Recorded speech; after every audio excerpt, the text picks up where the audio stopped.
All right, let's jump right in. Today, we're going to talk about a pretty raw and, honestly, powerful philosophy about self-worth. It's all about drawing a hard line in the sand for the relationships you allow into your life. This is about really understanding the price of disrespect and building what we're calling your non-negotiable self. And this quote, this is the core of it right here.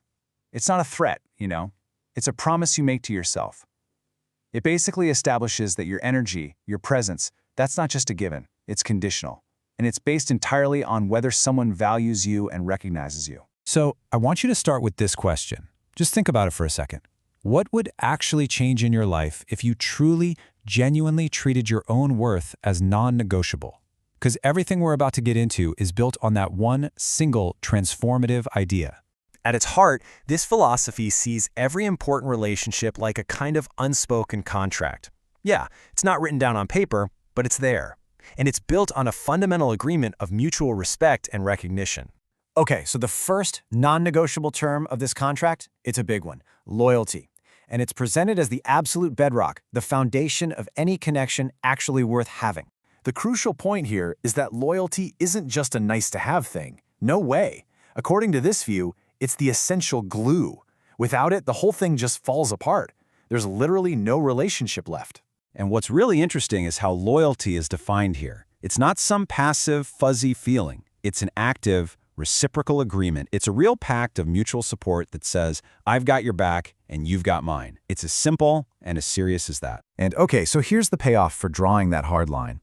When someone breaks that pact of loyalty, it's an immediate deal breaker.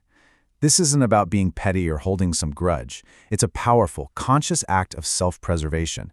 It's you recognizing that your energy is a finite resource, and you should only invest it where it's actually honored.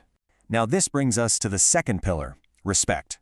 But in this philosophy, respect isn't some automatic handout you give to everyone. It's framed as a privilege, something that has to be earned and, just as importantly, maintained. And wow, this is an incredibly firm stance. It completely rejects the idea that you just owe respect to anyone who demands it. Instead, you hold people to a standard, and that standard is based on their actions, on their integrity. So what does that standard actually look like? Well, it's a two-way street. The respect you give must be returned. It has to be rooted in consistency and genuine care. If that respect is only flowing in one direction, well, then that street is closed for business. And here's the really empowering part. You stop begging for it. You release yourself from that feeling of obligation, that you have to respect people who treat you poorly. The moment they show you they're not consistent, the second they treat you like an afterthought, you're done. It frees you from that exhausting cycle of always seeking validation. So, what happens when that contract of loyalty and respect gets broken? The shift isn't gradual. It's not a slow fade. It is immediate, it is profound, and it is absolute. And that shift is totally transformative. Before the betrayal, they had the privilege of your trust, of your vulnerability. After, they just become a stranger. But look what you gain. Their loss of your trust becomes your gain of clarity. Their loss of access to your vulnerability becomes your independence. That is a powerful trade. And it is so crucial to get this point. This response isn't about being cold-hearted or shutting down your emotions. It is a radical act of clarity. It's about seeing the situation for exactly what it is and then acting accordingly to protect yourself. Now, I know some people might misinterpret this whole stance. They might see it as arrogant, or maybe even weak. But the philosophy here frames it as the exact opposite, a profound expression of strength and deep self-awareness. Think about this for a second, because it's a really powerful way to reframe it. The ultimate act of disloyalty isn't just someone else betraying you. It's you betraying yourself by chasing after them. So refusing to chase, that becomes the highest form of loyalty to yourself. And this line, man, this communicates immense self-respect. You are not a follower in someone else's story.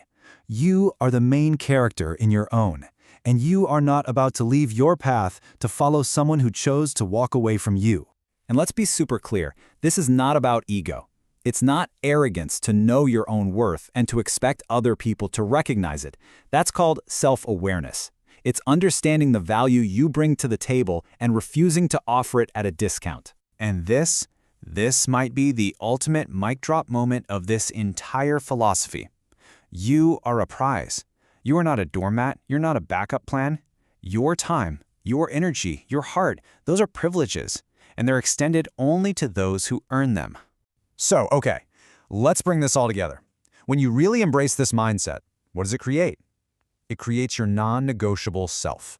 A version of you that's grounded in empowerment and an absolutely unwavering sense of your own worth. You know, ultimately, every single principle we've talked about, loyalty, respect, not chasing, it all boils down to this. This entire philosophy is an act of self-love.